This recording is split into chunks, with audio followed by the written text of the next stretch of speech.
বুঝতেই পারছি না ভগবান কি ধরনের পরীক্ষা নিচ্ছেন। এখানে যজ্ঞ শেষ হলো না আর ওখানে জঙ্গলে বাঘ ঘুরে বেড়াচ্ছে। কি অবস্থায় আছে ছেলে মেয়েগুলো কে জানে। ব্যাস, আমি এখন আর কারোর কথা শুনবো না।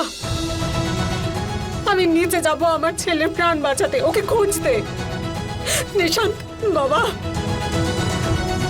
এখন যা পরিস্থিতি, আমার মনে হয় তুমি আমার সঙ্গে চলো। যাবে তো বাবা? চলো। 1 মিনিট।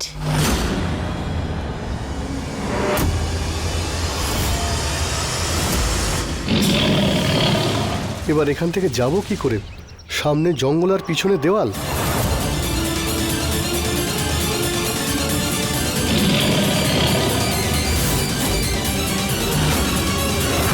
সাইবাবু, ওই গাছটা, আমরা ওই গাছটায় উঠি। চলুন। সে কি?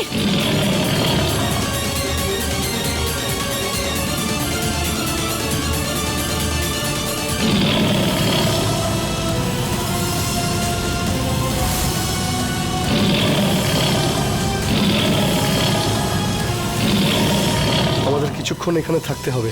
যতক্ষণ না এই বাঘটা এখান থেকে চলে যাচ্ছে, আমাদের এখানেই থাকতে হবে। দেখতে পাচ্ছ দিদি, এবার তোমার শত্রুকে বাঘের থেকে কেউ বাঁচাতে পারবে না। এবার শুধু আমার সঙ্গে সঙ্গে এই মন্ত্র উচ্চারণ করো দিদি। ওম হ্রিম ক্লিম চামুন্ডায়।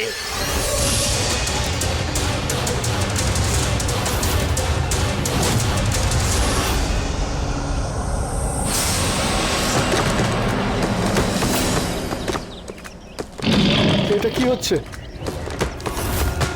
সাহেব বাবু, এই গাছটা মনে হয় আমাদের ভার নিতে পারছে না।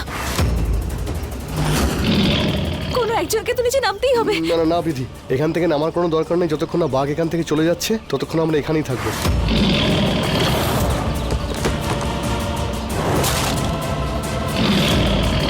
না সাহেব বাবু, একজন কাউকে নিচে নামতেই হবে। আর এক্ষেত্রে আমি নামবো, আমাকে যেতে হবে নিচে। সাহেব বাবু, ছাড়ুন আমাকে। বিধি,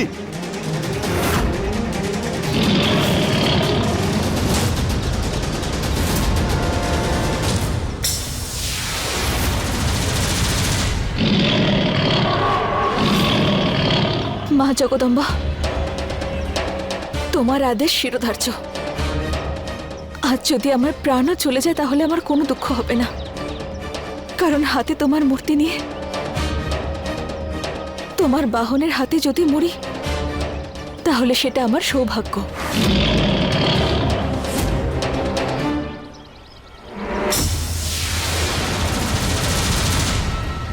বিধি,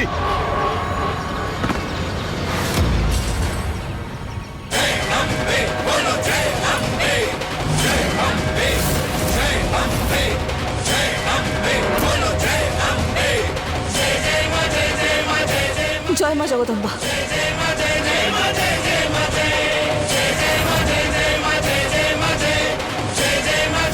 জয় মা জগদম্বা।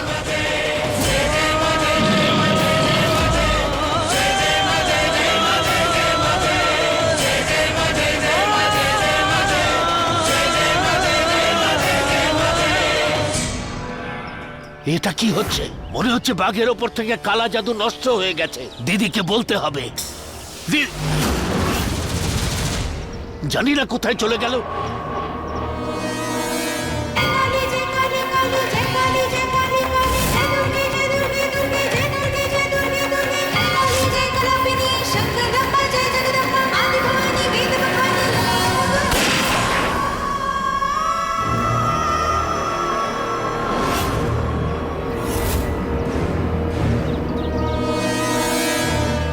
ও মায়ের বাহন, এরকম কে করলো ওর সাথে?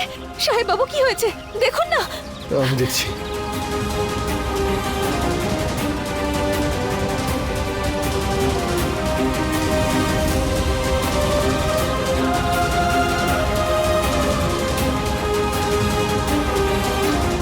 বলুন না কি হয়েছে ওর। এর নিঃশ্বাস তো পড়ছে, এখনো বেঁচে আছে।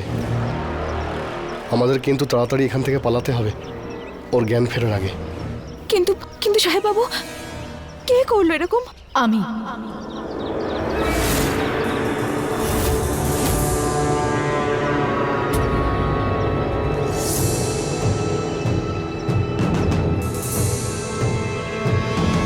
ত্রিশালা, তুমি এখানে এখানে তুমি কি করছো? আবির, আমি কালকে রাত থেকে তোমায় খুঁজছি। এই জঙ্গলের কোনা কোনা খুঁজেছি আমি।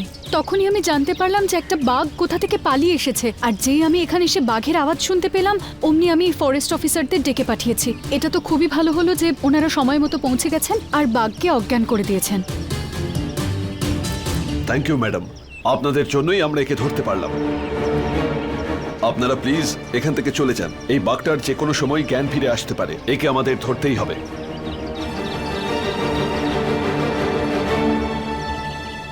এই সুগুনা দিদি নতুন কি খেলা খেলছে?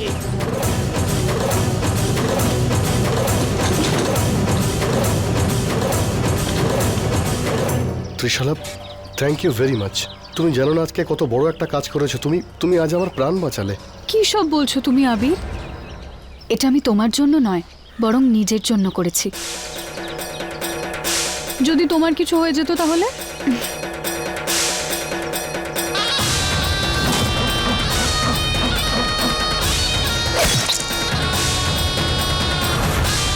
কিন্তু দুঃখের বিষয় তো এটাই যে ও এখানে তোমার সাথে কি করছে? আবির, তুমি ওকে তোমার সাথে এখানে নিয়ে এসেছো আর আমি ওখানে তোমাকে নিয়ে এত চিন্তা করছিলাম। না ত্রিশালা, তুমি ভুল বুঝছো। ওকে আমি এখানে নিয়ে আসিনি। এ আমার গাড়ির ডিকির মধ্যে লুকিয়েছিল, আমি তো জানতামই না। বলেছিলাম তো আমি তোমাকে যে ও এভাবে কোনো কথাই শুনবে না। এইবার আবিরের সাথে ফিরে যাওয়ার সাহসও করো না তুমি। আপনার এই সমস্ত কথায় আমার কিচ্ছু যায় আসে না। ঠাকুরদা মশাইয়ের কথাই আমি এখানে এসেছি। আর এমনিতেও হঠাৎ করে আপনার শরীর কি করে খারাপ হলো জানি না। সকালে তো উঠতেই পারলেন না আপনি। কত বাধা বিপদ পেরিয়ে আমরা এখানে পৌঁছেছি। আপনার তো ধন্যবাদ জানানো উচিত যে আমি সাহেব বাবুর সঙ্গে আছি। একটা অশিক্ষিত গ্রামের মেয়ে আমাকে অশিক্ষিত বলছেন? এই অশিক্ষিতই সাহেব বাবুর সঙ্গে ছিল, আপনার মতো শিক্ষিত মেম সাহেব নয়। আর তাছাড়া আমি সম্পর্কের মূল্য খুব ভালো মতো জানি। ছোটবেলা থেকে জুতো সেলাই করে এসেছি, কিন্তু সম্পর্ককে আরো মজবুত করতে আমি খুব ভালো মতো পারি। ছাড়ো হাত। নিশান তোমার সঙ্গে কোথাও যাবে না। তোমার ছেলের জীবন বাঁচাতে গিয়ে আমার ছেলের জীবন কেন বিপদে ফেলবে? তুমি সব সময় নিশানকে কাজের লোকের মতন ব্যবহার করো। শোনায় না দিদি? অনেক হয়েছে দিদি, আমি এসব আর হতে দেব না। মা, তুমি এসব কি বলছো? আরে আবির দাদা তো আমার দাদা, ওকে বাঁচানো আমার কর্তব্য। আমি তো যাবই। নিশান্ত, তুমি এখানেই থাকো তোমার দাদু আর মায়ের সাথে। বৌদির সাথে আমি যাচ্ছি। শোনো, না অবস্থাটা একবার বোঝার চেষ্টা করো। হঠাৎ করে কোনো সিদ্ধান্ত নেওয়ার সময় নয়। চলো বৌদি। বিধি, তুমি ত্রিশালার সঙ্গে এভাবে কেন কথা বলছো? ওর শরীর খারাপ হওয়া সত্ত্বেও ও এখানে এসেছে আমাদের দুজনকে বাঁচাতে। একেই বলে সত্যিকারের ভালোবাসা। ত্রিশালা এখানে এসেছিল বলেই ওই মূর্তিটাকে আমরা তুলতে পেরেছি। আবির, আবির, আবির ঠিক আছো? ভগবানের কৃপায় তোমার কিছু হয়নি। তুমি ঠিক আছো তো? আমি খুব আমি ভয় একদমই পেয়ে ঠিক আছি। গিয়েছিলাম। কিন্তু তোমরা এই জঙ্গলে কি করছো আর এখানে এলে কি করে? আবির, আমরা খবর পেয়েছিলাম যে একটা বাঘ ছাড়া পেয়ে এদিকেই এসেছিল। তোমাকে খুঁজতে খুঁজতে এখানে চলে এলাম।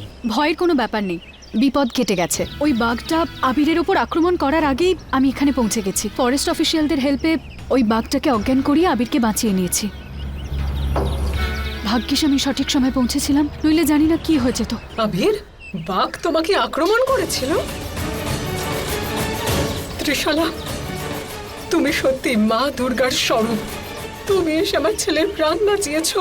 কিন্তু মা, তুমি এখানে এইভাবে? তোমার তো শরীর ভালো ছিল না মা। আসলে মা, আমাকে তো মূর্তি নিতে আসতে হতো, তাই আমি তাড়াহুড়ো বেরিয়ে এসেছি। কিন্তু আমার এখানে আসার কোনো লাভ হয়নি, কারণ এই অশিক্ষিত মেয়েটা আমাকে নিচু করার কোনো সুযোগ ছাড়ে না। আজকেও মূর্তিটা ও নিয়ে আবারও সবার সামনে আমাকে অপমানিত করেছে। মা, আমি বলেছিলাম না তুমি কোথাও যাবে না? আবিরের সঙ্গে যদি কেউ যায় তাহলে যাবে ত্রিশালা, কিন্তু আমার কথা তুমি তো কানেই তুলবে না। বৌদি, আমি বিধিকে বলেছিলাম আবিরের সাথে যেতে। রাগ করলে তুমি আমার উপরই করো, বিধির উপর করো না। একদিকে ভালোই হয়েছে বিধি এখানে চলে এসেছে। দেখো, দুজনেই মায়ের মূর্তি নিয়ে চলে এসেছে।